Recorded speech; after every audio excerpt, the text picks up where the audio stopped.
Hello viewers, কেমন আছেন সবাই? আজকের ভিডিওতে আমি দেখাবো সাবলিমেশন প্রিন্টের জন্য অ্যাডোবি ইলাস্ট্রেটরে কিভাবে প্রিন্ট সেটআপ দেবেন। তো আমার নাম দেবমোদর, আপনারা দেখতেছেন ডিএমটেকনিক। তো চলুন শুরু করা যাক।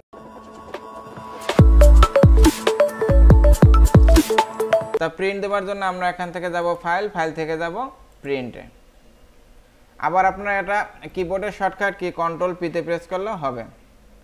এখন দেখেন প্রথমে কি আছে, প্রিন্ট প্রিসেট, এটা ডিফল্ট যা আছে তাই থাকবে। এরপর প্রিন্টার, আপনি যে প্রিন্টার দিয়ে প্রিন্ট দেবেন সেটা সিলেক্ট করবেন। আমি দেবো এখানে অপশন L130, সেই জন্য এটা সিলেক্ট করব।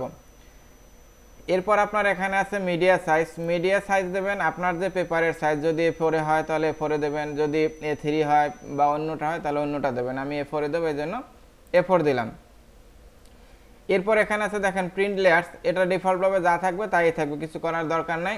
এরপর এখানে একটা বিষয় আছে যেটা খুবই ইম্পর্ট্যান্ট, সাবলিমেশন প্রিন্ট বলেন, স্ক্রিন প্রিন্ট বলেন, সব কিছুর ক্ষেত্রে স্কেলিংয়ে এখানে অনেকগুলো অপশন আছে, যে ডু নট স্কেল, অনেকে হয়তো ফি টু পেজ ইউজ করে। দেখেন আপনারা সবসময় ডু নট স্কেল এইটা সিলেক্ট রাখবেন। এর কারণ দেখেন এখানে যখন ডু নট স্কেল থাকে তখন এখানে দেখেন মিডিয়া সাইজটা কিন্তু আপনার, আমি যে A4 নিয়েছিলাম সে A4এই আছে। এখন ফিট টু পেজ দিলে কি হয়, দেখেন ফিট টু পেজ দেওয়ার সাথে সাথে দেখেন স্কেলটা কি হয়েছে 97.17%, বাকিটা কিন্তু আপনার কমে গেছে। তার মানে কি যখনই আপনি ফিট টু পেজ দেবেন তখনই কিন্তু আপনার ডিজাইনটা ছোট হয়ে যাবে। তো সাবলিমেশন প্রিন্টের ক্ষেত্রে আপনার একটা নির্দিষ্ট মাপের আপনি একটা ডিজাইনের আউটপুট দেবেন, সেটা যদি ফিট টু পেজ দেন তাহলে কিন্তু ছোট হয়ে যাবে। এই জন্য কখনোই আপনারা ফিট টু পেজ দেবেন না, দেবেন ডু নট স্কেল। কিন্তু এখানে একটা বিষয় খেয়াল করতে হবে, এই যে ডিজাইনটা আপনার, এই ডিজাইনটা কিন্তু এই যে বর্ডারটা আছে, এই বর্ডারটা টাচ বা ক্রস করাবেন না, একটু ছোট রাখবেন, তাহলে কিন্তু আবার প্রিন্টটা কেটে যাবে।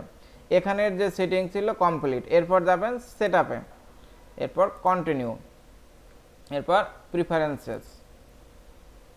এখানে আপনার ওরিয়েন্টেশন, আপনার পেজটা যদি লম্বালম্বি থাকে তাহলে দেবেন পোর্ট্রেট, আর আড়াআড়ি থাকলে দেবেন ল্যান্ডস্কেপ।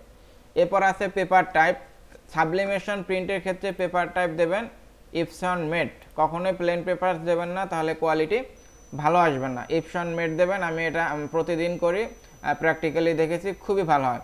এরপর কোয়ালিটি আপনার আছে স্ট্যান্ডার্ড আর হাই।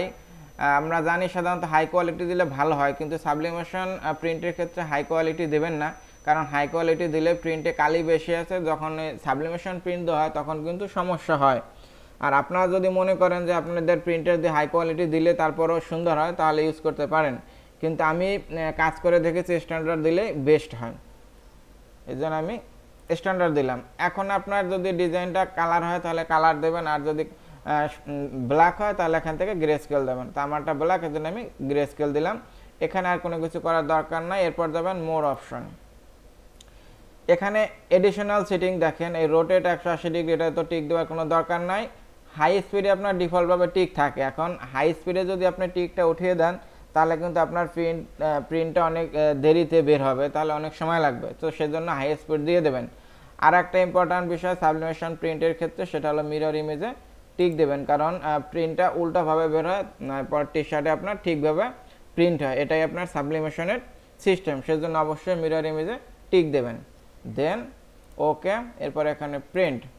এখন এখানে একটা বিষয় আছে দেখেন কপিস, আপনি যদি যত কপি আর কি বের করতে চান, যদি ধরেন 10 কপি বের করেন তাহলে এখানে 10 দেবেন, 20 কপি বের করলে 20 দেবেন, এরপর এখানে প্রিন্টে ক্লিক করলেই হয়ে যাবে।